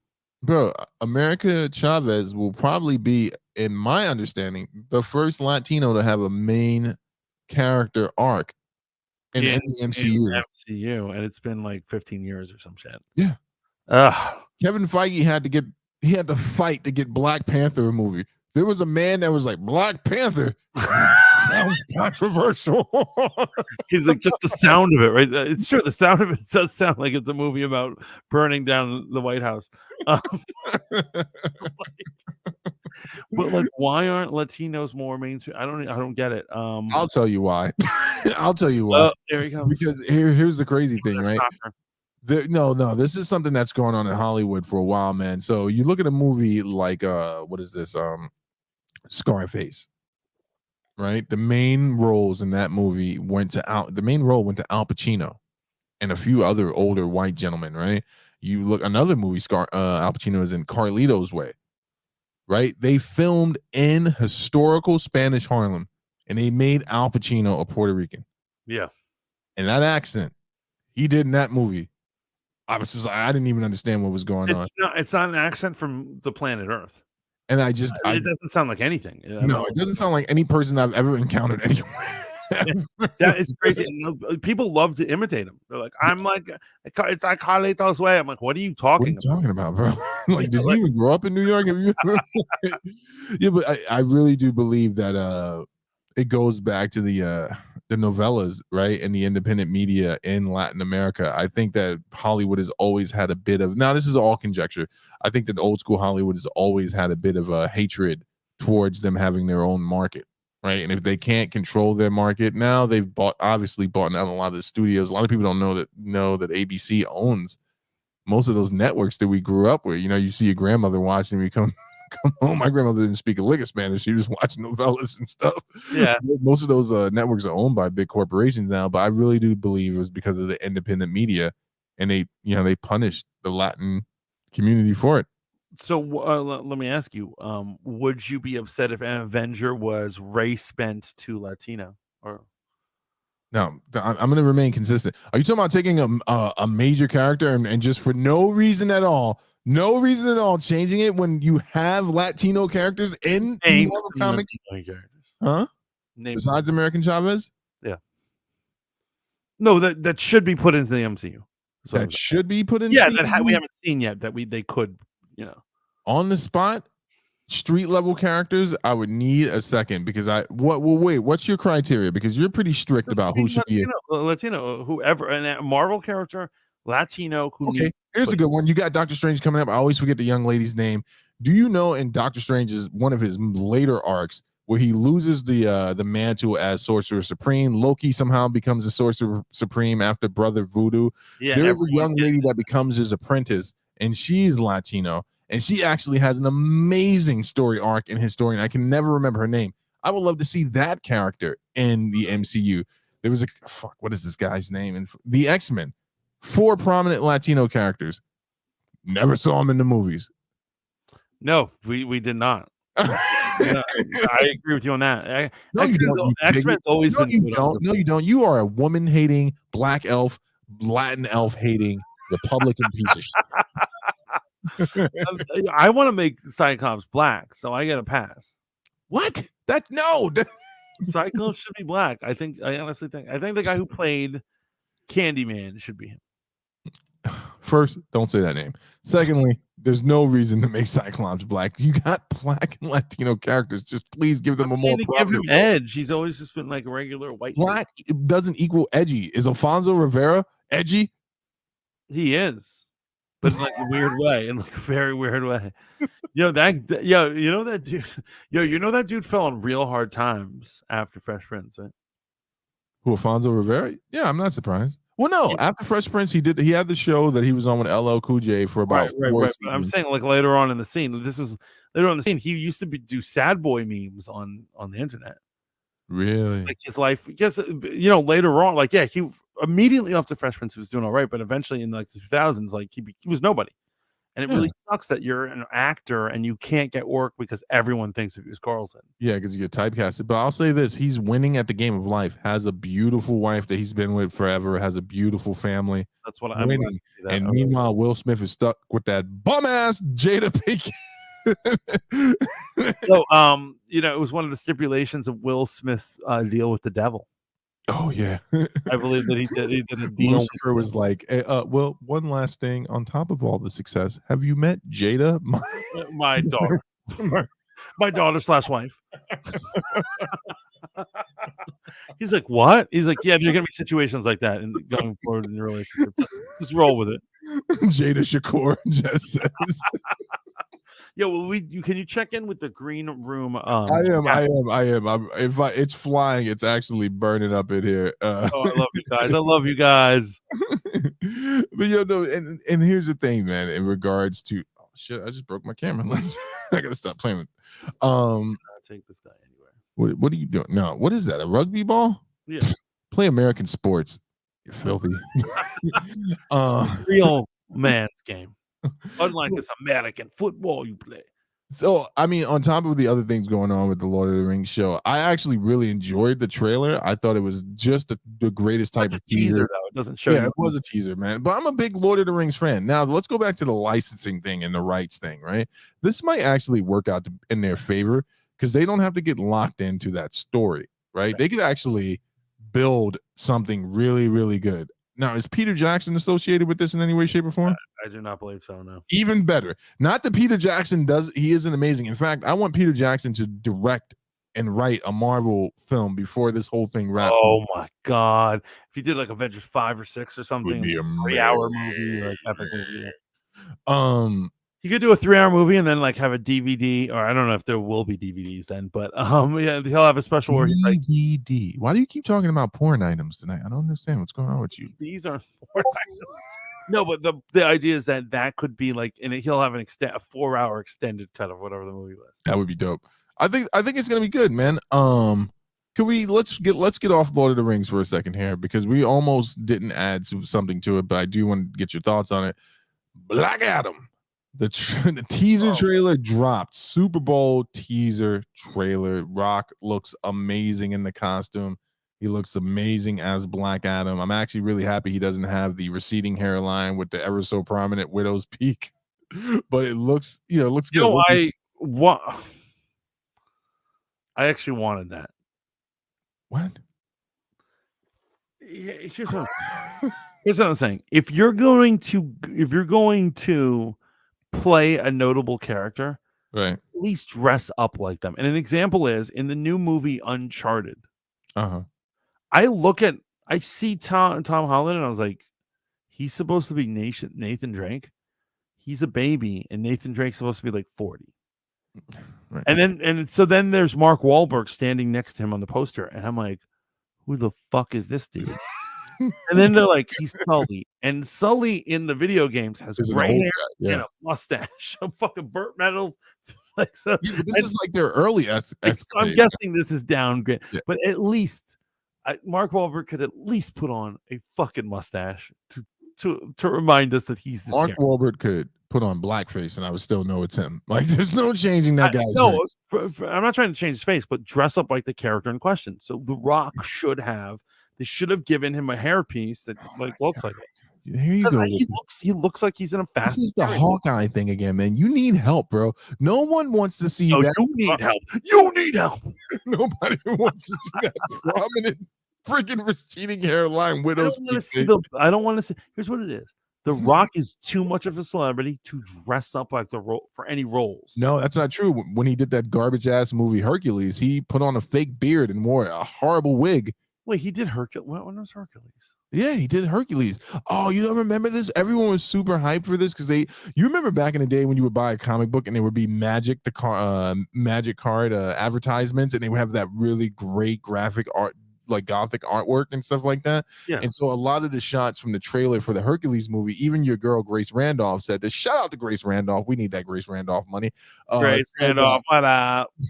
Said that some of the points from the trailer from Hercules look like those old school comics, and that's one of the things people were super excited about. Obviously, that movie was a huge flop. I don't even remember it. That's how bad it was. No one wants to see that. You're the only person screaming for a tiara on Hawkeye and a receding hairline on the Rock. Okay, for the last goddamn cotton picking time, it is a cowl. He doesn't wear a tiara. He's not a chick going to the dance. It's a cowl. Batman wears a cowl. It's respectable to wear a cowl. You are a toxic nerd. But I'm just saying, I want him to. They should have given him a hairpiece, make him attempt. Now he just looks like he's Fast and Furious, right? In a superhero movie. Okay. Anyway, I will say, I really do like what Hawkman looks. Oh, it looks amazing. It looks freaking amazing. So I actually think Black Adam is going to be a good movie. I think so too. I don't think so. It's a Rock movie, which means it's going to be bad, but I'm going to still go see it. No, it's going to be good bad. He makes good bad movies, right? Like one of those movies you watch at 3 a.m. when you have to go to work at 6. Yes. Okay, I got you. And you'll watch it over and over again. Every time you'll swear you hate it, but for some reason you keep rewatching it when you're bored. Every time it's on TNT, you're like, let me sit down and watch this shit. Like, this is the part where Rock beats someone down. Which he does in every movie. It looked really good, man. I was really proud of the trailer, the little teaser trailer they dropped for the Super Bowl. Obviously, it got outshined by Doctor Strange into the multiverse of madness. Oh my God. Guys, I'm sorry if it's weird that I'm gushing out. Yes, I know I sound like a pervert. But I really this trailer made me come. Oh God. I mean, we're obviously it's too late for a breakdown. People have already done breakdowns. Right. You want to do theory crafting? Let's do some. Yeah, let's do theory crafting. So we got to deal with zombie Doctor Strange, obviously a variant, evil variant coming from another place, going to play a huge part in the movie. I think we're going to see multiple Doctor Stranges. Oh yeah, Evil Strange, a variant. I think now it's a different Evil Strange. You don't think it's Sorcerer Armani? I don't think it's Sorcerer Armani, but I think it's going to be similar because the way he said things just got out of hand.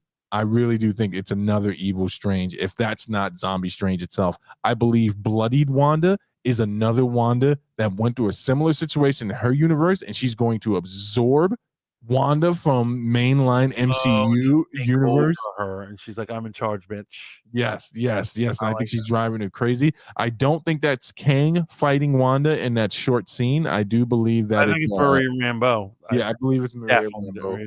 I think people are trying to create original theories as for clickbait. Yes. Yeah, They're absolutely. Like, you don't know who this person is. I know who this person is. I know who everyone is. I also believe that the council, Illuminati, future Illuminati, I'm pivoting and I'm agreeing with you. I think we're going to see some variant of Iron Man. If it is Tom Cruise, my heart is softened to this only if it's superior Iron Man. If it's any other version of Iron Man, I'm not going to give a shit. But if it's Tom Cruise as superior Iron Man, I'm into it. Yeah. I think Patrick Stewart's going to stand up out of his chair, thus letting us know firmly that he's not Professor X from Oh no, I have a different theory. What do you want? Everyone I noticed in all these breakdowns, they're always like, there are 6. Here's what it is: the Illuminati is supposed to be 7, so there's no equal vote. Right. It's funny. I said 7, but I'm putting up 5 fingers. I noticed that. Forget me, I'm an idiot. 7, so there's no even thing. And everyone, when you look at breakdowns, people are like, look, there's only 6 chairs when he's walking in there. If you notice, I'm noticing 3 here, 3 here, and there's a space area.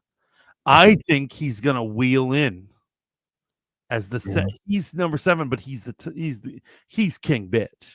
King Bitch. You know what I mean? And like, yeah. I think he's gonna, and that's why he doesn't need a chair. He will have his own super fancy chair.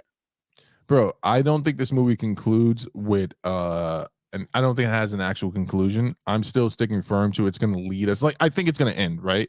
But we still got to deal with King coming in, and we'll probably see more of him, and obviously Ant-Man, and then whatever big because I don't know if you caught this. Kevin Feige basically almost said no more Avenger films. He pulled a Wanda and he's like, no more Avenger films. And I was like, there's no way he meant that. Like in a recent Disney type of, you know how they released them? Yeah, I know. Okay, let me not say he said it. These are the reports, right? That he confirmed that there were no more Avengers. Is the idea that we wouldn't have an Avengers 5? Yeah. Yeah. What? Because he feels like, now the way it's being covered was when he said it, this was filmed, him saying this right after the Infinity Saga concluded. So he could have been saying there won't be any more Avengers films for quite some time, which would be consistent with what we're seeing now. But I don't think this movie concludes and without us, to be an end for whatever's going on for Doctor Strange, but we'll still be going into the Kang situation. I want to say one last thing, man, in regards to the Wanda being the villain thing. I want to say this clearly, and I want everyone here to hear it, because you people aren't the people I'm saying it to. I want to say it to the other people. When FanBoy was strictly on YouTube, we were right, motherfuckers. We predicted 2 years ago that Wanda would be the villain in this movie. Yes, we did. Absolutely, we did. Absolutely. So much shit about this. Up, son. We know what the fuck's up. Yeah. If you're looking at other YouTubers for answers, you are lost, man. Because FanBoy Modeling School is where it's at. But now here's my theory. Go for it.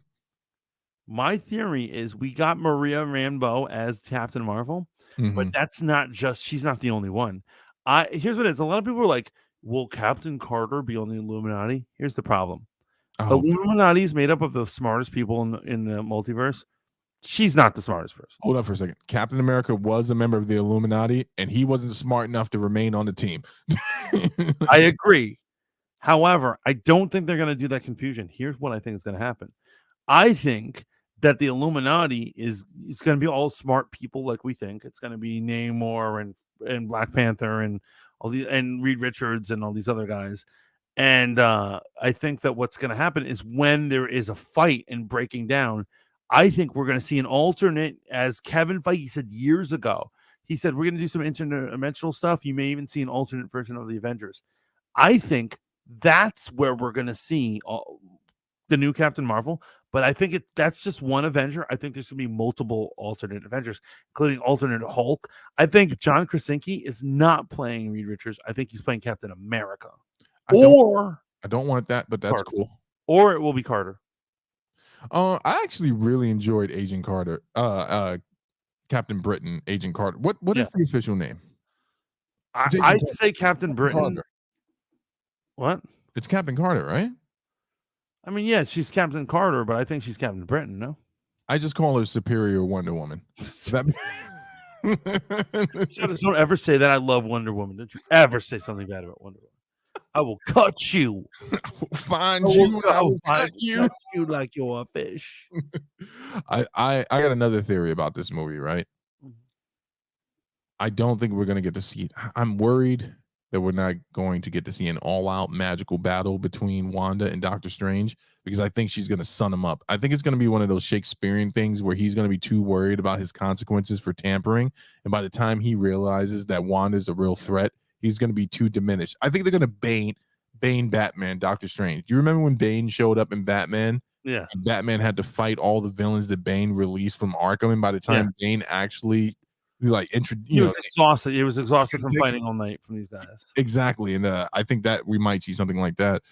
America Chavez, man, interesting power set. So, little backstory: America Chavez is a multi-dimensional character. I believe, if I have her arc correct, she is the only version of herself throughout the multiverse, which is strange, if I remember, or something like that. I could be wrong about that. She was on the Ultimates, the mainline Marvel Comics Ultimates, on a team with Black Panther. You remember that was the minority team. Why'd you have to go and do that? You know it's the truth. it was like 2015, and they're like, the ultimate, remember the Ultimates was originally the alternate version of the Avengers, and they're like, we now introduce the new Ultimates, the 616 ones, and I was like, oh, cool. And I looked at it, and I was like, oh, they're all minorities. This is you're literally segregating superheroes. No, Captain Marvel was on there. She's white. A woman. Booyah! Yo. Oh shit, son! I didn't even realize. Why are they so? Here's what I fucking hate about identity politics. It forces us to segregate in the 21st century. They didn't do anything with Blue Marvel and that team. They had Black Panther, Blue Marvel, America Chavez, and freaking Captain Marvel. That is an OP team right there, folks. Can't these people be on the real Avengers? Because obviously no one's really buying the Ultimates. They don't know what to do with Blue Marvel. Like, they introduced a really cool character, and Marvel's like, but America Chavez making the debut. I do believe we're gonna have some cool jumping through the different universes, kind of like when the Watcher was fighting Ultravision in the What If, and I'm looking forward to that. And I think we might get another Tobey Maguire appearance. I also wouldn't be surprised if the Black Panther on the council on the Illuminati is, like you said, Michael B. Jordan. Yeah. A universe where Michael B. Jordan is the Black Panther. Hot take. I loved Michael B. Jordan as Killmonger, but can we all be honest about something? There were moments in that movie where he wasn't doing what I would call his best acting. So I don't watch Marvel movies for acting, so I probably didn't notice. You just said you don't watch Marvel movies for acting, but you can name 4 adult film actresses' names? That's not about acting. It's about respecting women for their craft. What? Here's what I'm saying. Here we're going back to the adult actress thing. So I didn't name 4. I named like 2, but one of them was on Euphoria. So But you definitely had 2. You had two more on deck, right? You had 2 more names on deck for sure. What I was saying is, I am a respectable gentleman Right. because I know their names. You're an animal because you don't. At least know your hooker's name. At least know your hooker's name. That's what I'm. That is the moral of tonight's story, you guys. If you're gonna, do whatever you want, have fun, Right. respect and love. Right. At least get the name and pronouns and refer to them as such. Instead of just being like, whatever, it was somehow. And what I'm saying is, you don't respect these girls for their hard work that they do. Fool, I'm married. What the fuck? What do you mean I don't respect them? I'm not telling you to marry them. I'm just saying you should be able to be like, right. Mandy Muse did amazing in that gangbang scene. She needs an award. She needs an AVX award. You should. If you just use it and you're like, whatever. I don't know the hoe's name. Then you're an animal. You need to check yourself. You need to check yourself. You're checking all the boxes tonight. You know the names of adult film actresses. You want to make Cyclops black, folks. Your next Democratic Party president. I'm the next president for the Democratic, America. For what's left of America and the Democratic Party. I'm a Democrat and a perv, because apparently that's a requirement nowadays. So. You literally, that's gonna be your that's the ticket you're gonna run on. Listen, I respect the shit out of women. I can name 4 adult film actresses right now if you need me to. No, I'm just saying, people too, man. They're people too. I didn't say they weren't people. I just said I don't know. Like, I don't respect them enough to remember their names. No, I respect them enough not to watch. I hope the audience in all our apps are not falling for this. I'm just a good schoolboy. I respect them enough not to watch. You know what I'm saying? Me and Denzel, that's what we have in common. But I will tell you this, Mantis. I respect you. I respect you too. Can we do one ASMR for Jess to show our respect for her? In here? Right, yeah. Jess. How are you today? Make sure you tell people to come to the show. Martinez, that's such a nice name. Go check out Dr. Stray.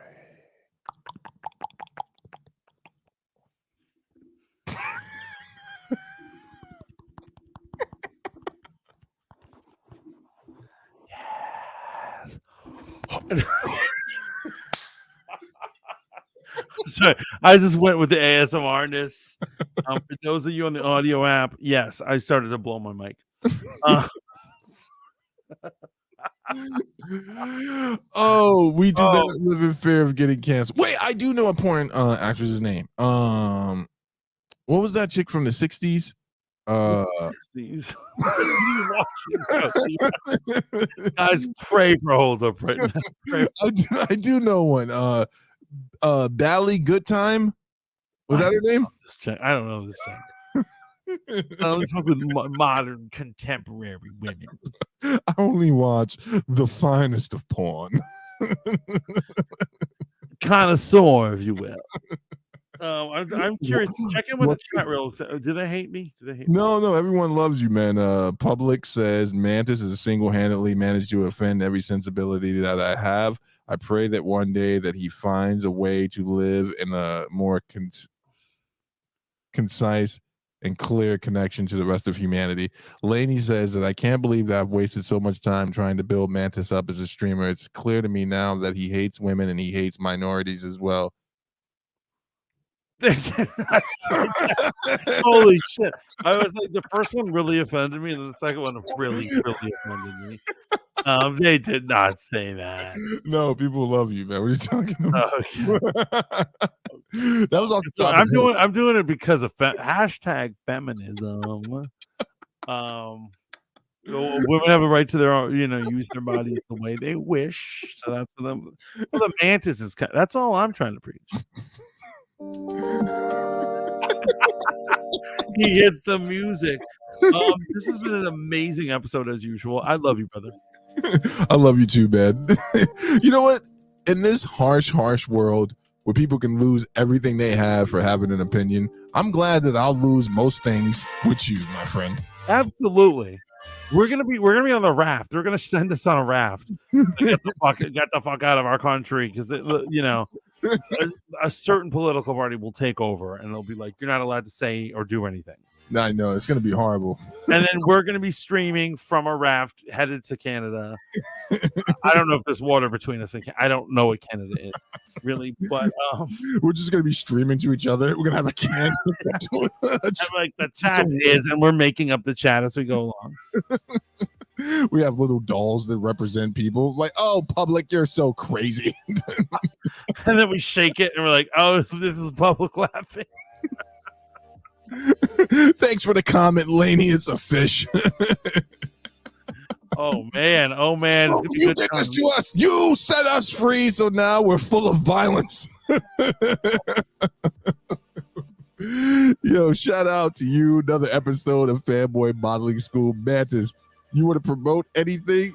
Obviously, Rogue Planet on Wednesday here on Spotify. Green Room, 8 p.m. Eastern. We're talking about all of the latest nerd culture and shenanigans, as well as we play games and just act like idiots. Please show up. And of course, every morning around 11 or 12, depending on my feelings, we're going to do brunch with the Fat Mantis. It's always a good time. I want to give a shout out to Jess Martinez, Rose Sparkle, Bex, Old Pony, Laney, Public Friend, Gray Winthrop, Courtney Monroe, Jehovah's Thickness, and everyone else who came through, like Auntie Cat and such.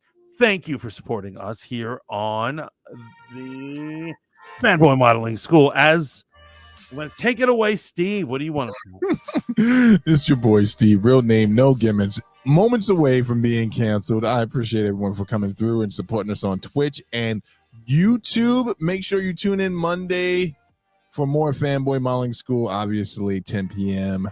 Sundays, I do a show with DaVinci called I Guess We Can Agree on That, 9:30 p.m. Eastern. And then Tuesday on, it's all about me. It's me, with conversations that matter at 8 p.m. on Tuesdays. And then Spy on the Date at 10 p.m. And then obviously Request Box Live closing out the rest of the week. I appreciate all of y'all. Good night. Peace. Shout out to everyone that came through. Love you so much.